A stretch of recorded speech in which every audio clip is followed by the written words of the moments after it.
Our aim is to find the IV characteristics of a semiconductor diode, the germanium or silicon diode, and to determine its knee voltage and the forward dynamic resistance.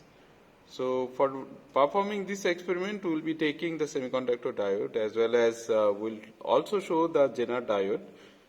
The two experiments are more or less same. The forward bias as well as the reverse bias, everything you need to do in the same way. So for doing this experiment, we will be needing this variable DC source, voltmeter, current meter or ammeter, connecting wires, resistor, all this. And this is the diagram of the apparatus, which is the, you can say, the picture of the instruments. Here I will be showing you all the apparatus and I will connect and I will show you how to perform these experiments. So these are the apparatus. So this is the power supply.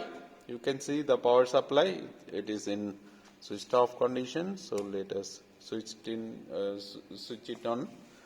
And this one, even though it is the multimeter, here in this experiment we will be using this one as the ammeter.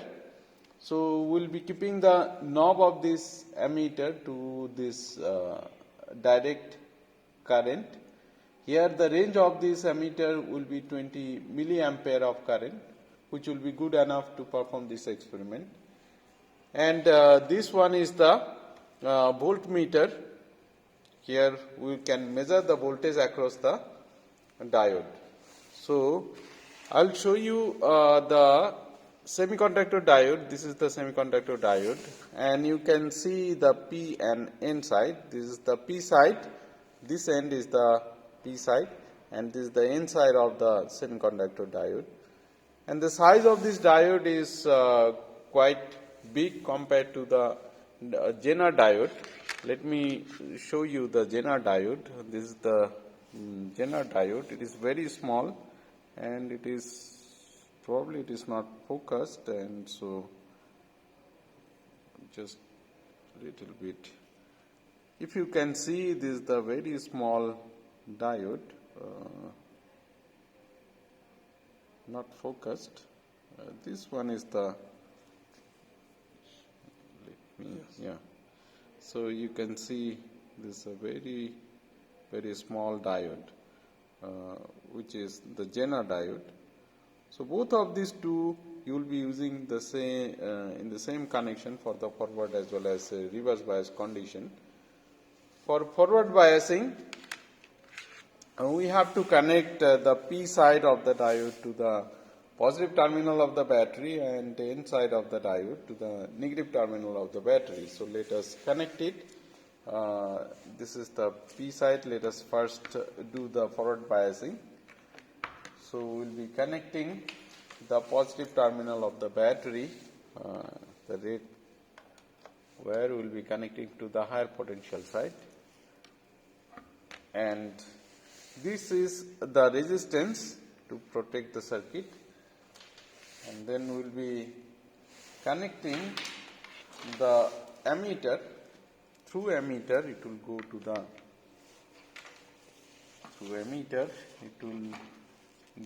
the we have two options for the ammeter, 10 ampere and 2 ampere.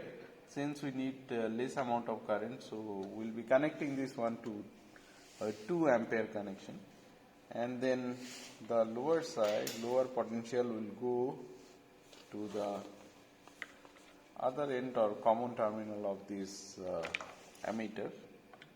We will connect it like this.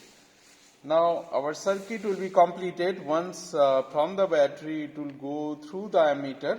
Always ammeter is connected in series in the circuit, and then it will be completed if we connect it to the negative terminal of the battery.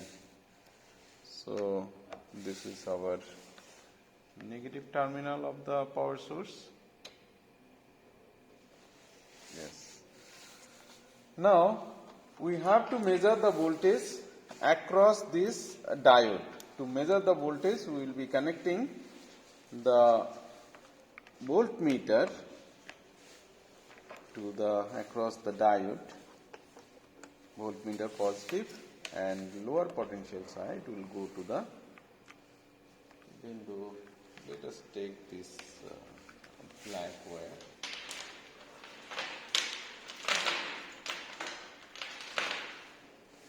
Yeah. So the convention, according to the convention, we are taking the higher potential side as the red wire and the lower potential side as the black wire.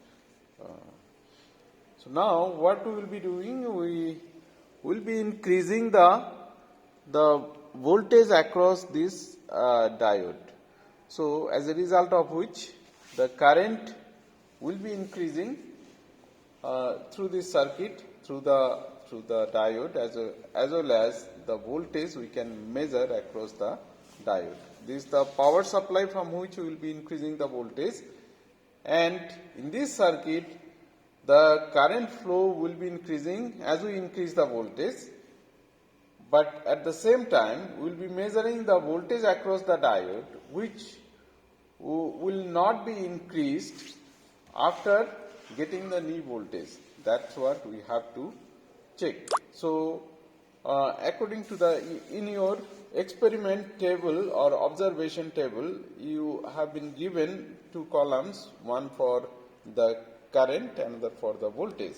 So you need to measure the current in this ammeter, and you need to measure the voltage in this voltmeter across the diode. Let us perform the experiment. So we will be increasing the voltage from this fine one. We will see up to certain voltage we will not be getting any current. Like look at this voltage across the diode. It is 0.32, but still 0.32 you can see, but the current value is 0 and below this voltage. Of course, the current value is always equal to 0. So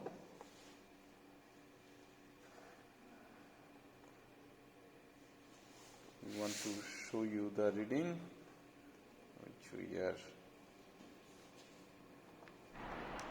Okay, let us increase the value of the voltage. Let us increase it. So we will see from this reading the value of the current will be increasing. Okay, so next value let us take at 0.4. 0.4 voltage, we are getting 0.06 milliampere of current. Then let us go to 0.5.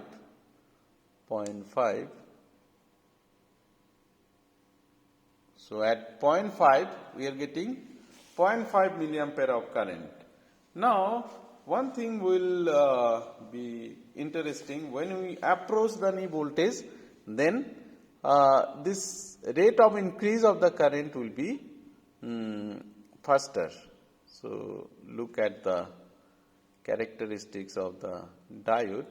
Next value of the voltage across the diode will be taking 0.55, and to look at the value of the current at 0.55, it is 1.61. Now if we go for the next value 0.6, let us see what happens. 0.6, we are getting 4.98 milliampere of current. Next value let us take at 0.62.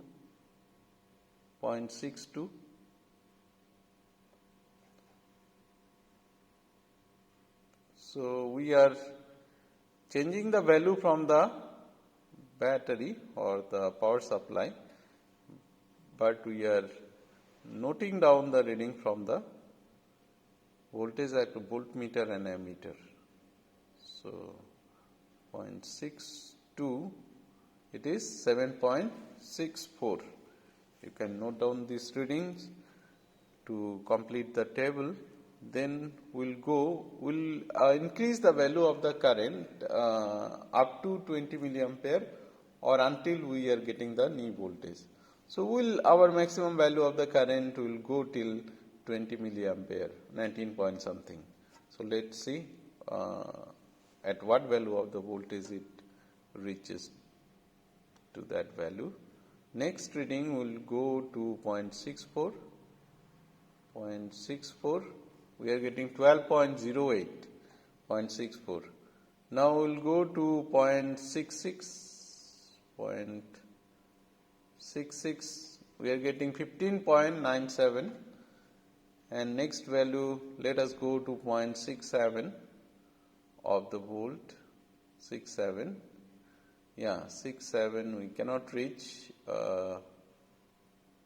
at 6.7 it is 19.8, 19.8. So if you take the values at whatever interval we have shown, so it is, you cannot maintain the interval as because after the knee voltage increase of the current is very fast. So you have to take the reading very judiciously so that you can represent the knee voltage or knee, the curve at knee, which will be very clear. As because you need to plot the knee voltage, so which will be after the knee voltage, the characteristic of the curve will be a straight line. So you need to extrapolate that linear part in the backward direction to get the knee voltage. So once you note down all the readings and plot the graph, then only you will understand how to, if you join all the points, you will be getting the curve that is known as the characteristic curve. So this is for forward biasing. Now we will show you how to get the reading for the reverse biasing. So for the reverse bias, what we will be doing, as we know, in reverse bias condition, this semiconductor diode, it will not give you the current in milliampere, rather it will give you the current in microampere. So moment we will change the polarity of this semiconductor diode, then the current reading, we have to change the knob of this ammeter from milliampere to the microampere. So we are going to change it. Let us keep this voltage low. Here let us make it 0. We will be changing it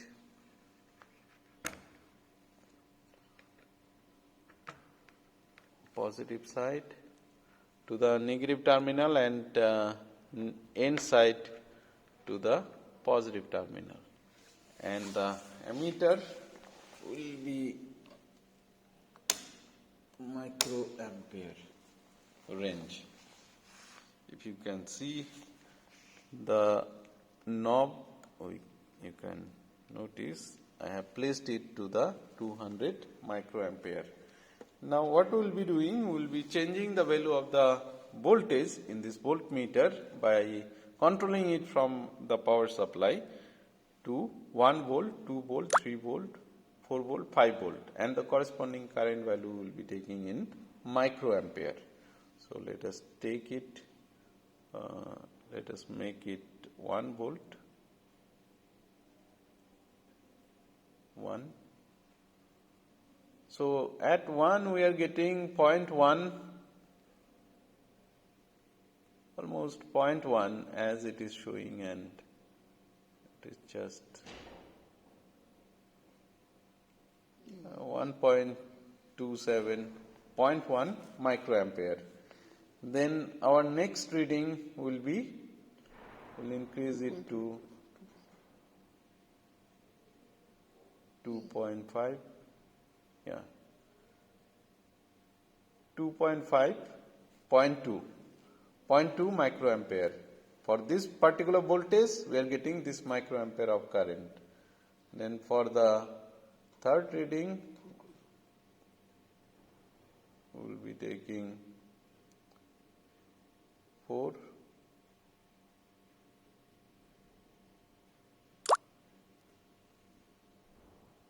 4 for 4 volt we are getting 0.3, and next reading 5.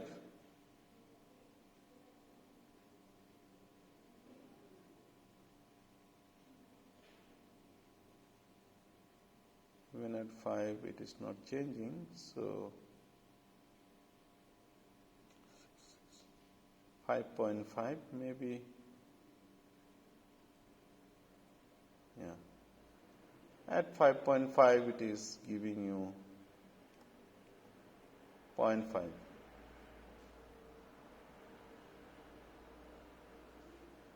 Or 5.6.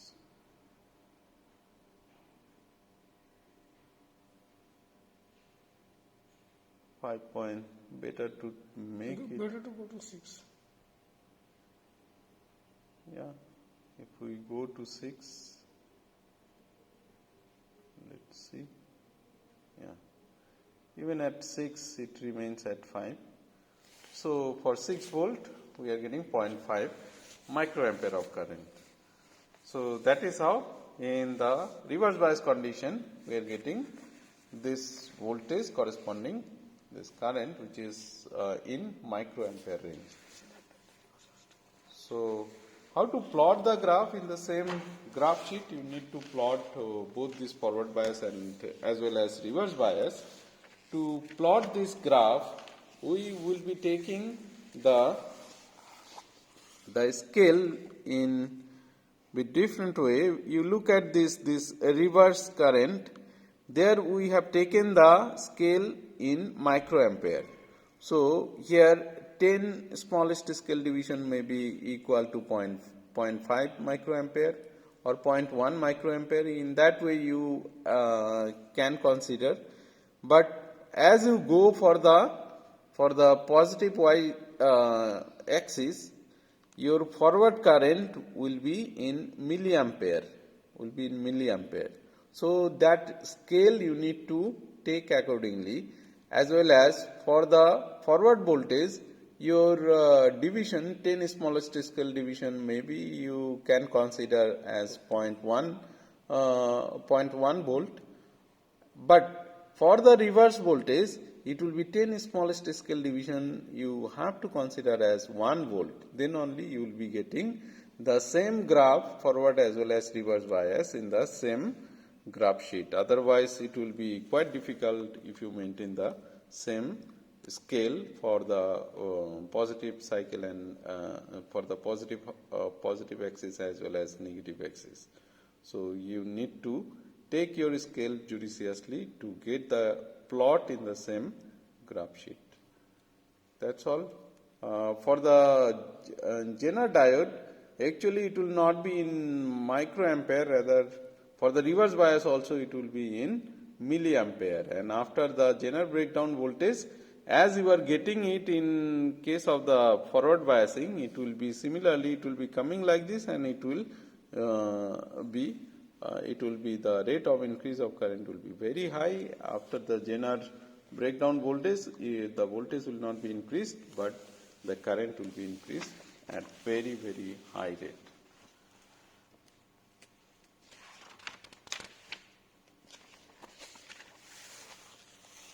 Yeah, this is the characteristics of the Zener diode. This is the graph. You can get the idea how will be the shape of the graph of the Zener diode. Okay, thank you.